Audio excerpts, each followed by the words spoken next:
bonjour de la part de Capella. Bon, on a de la chance, là on est sous les éoliennes. On va voir aujourd'hui comment poser l'hydrogénérateur, et notamment en mer, s'il n'y a pas de vent, de moteur. Alors, rappel, vous voyez donc c'est le Watt MC, c'est le closing 300 watts, qui est largement suffisant pour nos bateaux. Il se présente ainsi, et c'est l'arbre long. C'est une partie courte, et là c'est la longue. Et je conseille de prendre systématiquement la longue, sauf cas exceptionnel. C'est une vague, ça peut sortir de l'eau. Vous remarquez que les nouveaux ont un taquet à la place d'une vis qui ovalisait le support. Ça, vous avez un bout pour remonter, pour descendre plutôt celui-là, descendre l'hydrogénérateur. Je conseille de mettre au moins du 6. Vous avez une manille en quart de tour pour plus pratique, de façon à ce que ça ne se perde pas quand vous fixez au niveau du palan, que l'on verra tout à l'heure. Et là, un bout pour remonter l'hydrogénérateur. Donc là, un bout peut-être plus fin, qui possède aussi également pour aider une manille à quart de tour, qui se fixe également sur le palan. Et quand on installe, ça c'est la prise de courant que l'on fixe sur le panneau une fois installé. Nous avons vu qu'il y a eu ce support qui est en V, qui s'encastre dans son support à l'arrière, sur le plateau. Et vous voyez, pour le mettre, il faut que ça soit bien parallèle. Et après, l'hydrogénérateur tourne sur son axe, qui est censé normalement ne pas partir. Or, on s'aperçoit lors de mouvements de mer forte, agités ou de virements de bord, le hydrogénérateur peut sortir de son support. Alors personnellement, j'ai rajouté quelque chose pour coincer, qu'il fallait que ça soit rapide, efficace et le plus simple possible. Donc on a fait un trou dans le support qui traverse le palan. Donc la vis sort dans le support, vous verrez, elle vient de ce côté-là. Et avec un petit bout, on a rajouté une petite goupille et on fait comme un taquet. Donc on la marque comme un taquet. Et ainsi ça coince l'hydrogénérateur sur son support, parce que ça bloque. Voilà, je vous conseille de le faire, pour ne pas avoir de mauvaises surprises. Donc maintenant on va le mettre en place. Donc il ne faut pas que ça soit trop agité, parce que évidemment c'est un peu délicat. On peut le mettre dès le départ, bien évidemment, mais là on a un petit peu corsé l'affaire. Donc la première chose à faire, c'est bien orienter le support et vérifier que la partie pour relever l'hydrogénérateur soit bien dans son taquet.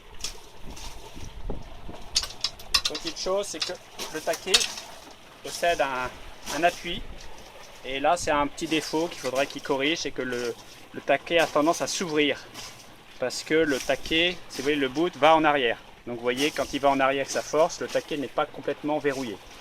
Il faudrait que celui-ci soit avancé un petit peu plus, de façon à ce que quand on tire sur le bout, le taquet reste verrouillé, notamment quand on le relâche. Donc là on va le mettre sur le support. Voilà. Vous voyez, donc là bien orienté la pale, le panneau, et hop, là, ça y est. Là il est enclenché en tournant, et là il est dans son axe. Donc comme on a dit, il va falloir verrouiller. Le bout rouge, là, on va tout de suite le sécuriser sur son palan.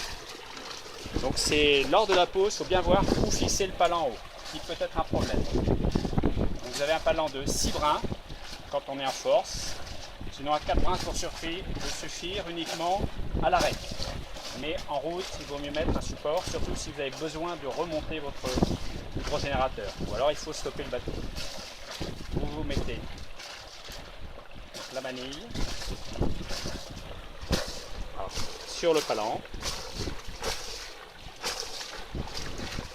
Donc le quart de tour est très pratique parce que c'est plus rapide et ça évite surtout qu'on perde la goupille. Voilà. Et après, bien sûr, on assure le palan, qu'on relâchera tranquillement quand on le mettra à l'eau.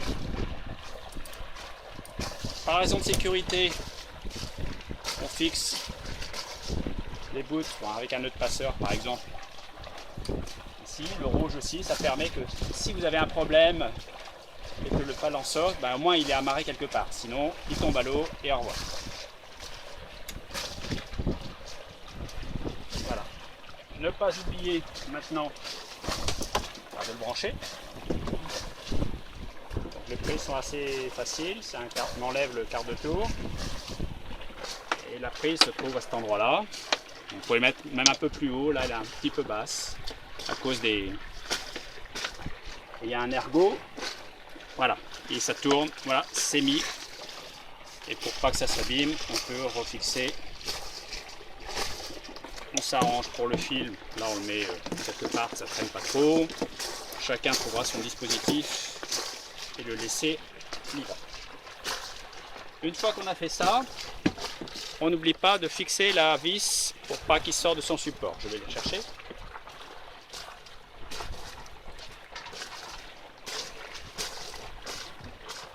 Donc vous voyez, on a fait un trou ici qui traverse le support.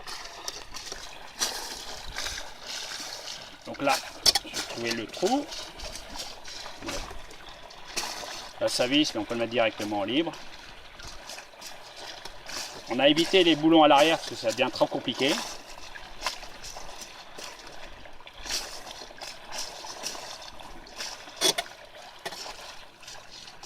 Voilà.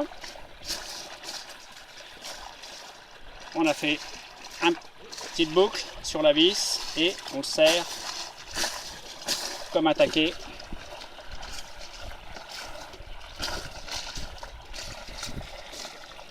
Voilà. Comme ça, si ça remonte, le petit bout bloque et surtout la vis. Le bout est fait pour éviter que la vis saute parce qu'on ne met pas de boulon à l'arrière et c'est la vis qui empêche que le support se relève par inadvertance. Une fois qu'on a fait ça, maintenant on peut le mettre, on l'appelle Hector, à l'eau. Donc on dégage bien la goupille là, on libère ça et voilà. Vous voyez qu'en libérant, le safran reste en surface. C'est là qu'il faut faire intervenir le deuxième bout, c'est-à-dire celui qui va tirer pour le mettre en place. Donc le rouge, vous l'enlevez, ça ne sert plus à rien. Vous mettez le blanc, c'est pour ça qu'il faut un bout assez conséquent pour qu'il soit bien coincé, sinon il aura tendance à se relever en route. Il y a des forces importantes.